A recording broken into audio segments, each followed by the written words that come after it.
Hello viewers, আপনারা দেখবেন এখন দেশি সালাদের রেসিপি। সাথেই থাকুন এবং আমাদের সাথেই থাকুন। এখন দেখুন আমাদের খোকন ভাই দেশি সালাদের রেসিপি করতেছে এবং শিখে রাখুন, যখন আপনাদের খেতে ইচ্ছে করবে তখন দেশি সালাদ বানিয়ে এইভাবে খেয়ে ফেলবেন।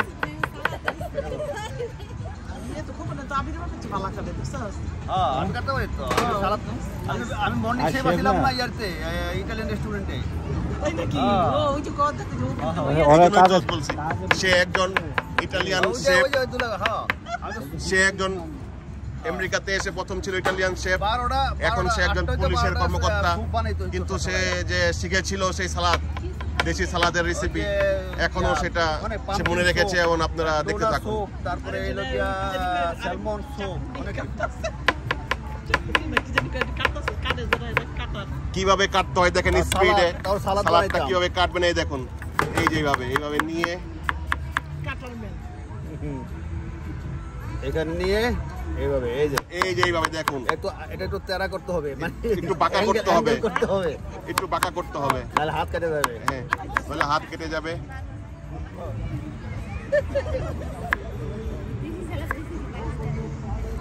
আপনারা দেখতেছেন একজন ইটালিয়ান শেফের হাতে দেশি সালাদের রেসিপি।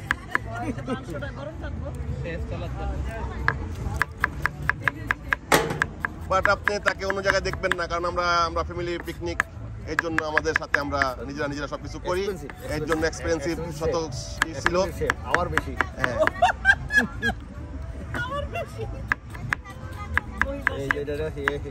বেশি বাড়তি হয়ে যেতেছে, দিয়ে না বাড়তি পর্যাপ্ত পরিমাণ আছে এখানে।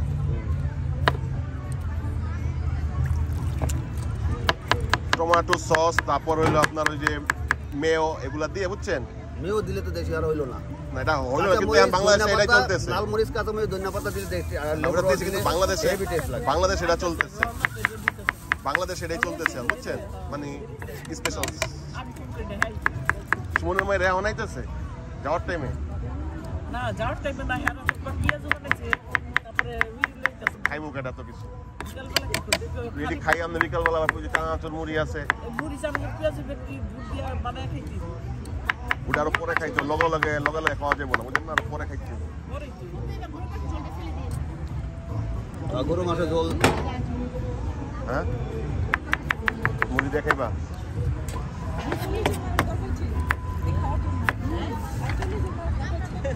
আগে খাইলো, পরে আবার জনকে আবার ডিব্বা ধরবি, তখন আর দেওয়া যাবে যে নাই কিছুই। ডিব্বা লইছি বলছিলাম আমি, এই যে এগুলি একটা হালাত করে নিয়ে যাবো যাওয়ার সময়, পাট পাট পাট পাট পাট।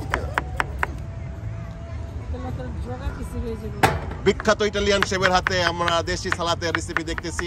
আপনারা আমাদের সাথেই থাকুন, অনেকক্ষণ ধরে সুশাখাটা দেখতেছেন, তারপরও থাকুন, কারণ কিছু করার রেসিপি শিখতে হলে কিভাবে কাটতে হয়, কিভাবে কি করতে হয়, ছুরি ধরতে হয়, ছুরি ধরার সিস্টেমটাই দেখুন, এই যে কিভাবে মারতে হয়।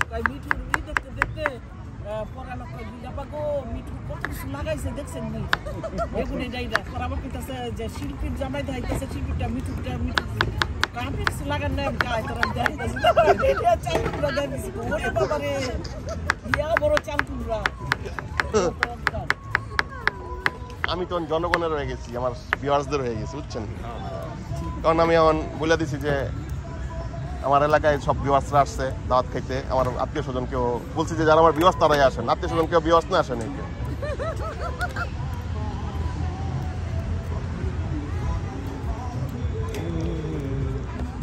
কিছু টমেটো, কিছু অন্য কিছু কাটেন, একবার এত সুস্বাদু যদি কাটতে থাকেন তাহলে আধা ঘন্টা লাগবে আপনার এটা করতে, 10-4 মিনিট হয়ে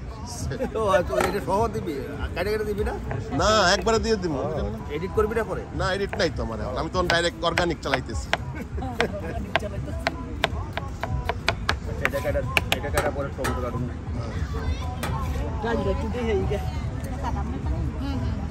তারপরে এই দেখুন টমেটোতে এসে পড়ছি আমরা, কিভাবে টমেটো কাটতে হবে। টমেটো খুব সাবধানে কাটতে হবে, কারণ টমেটোটা খুব রিস্ক, একটু 19-20 হইলে টমেটো হাত কেটে যাওয়ার সম্ভাবনা থাকে, কারণ টমেটোটা খুব সফট। এই দেখুন,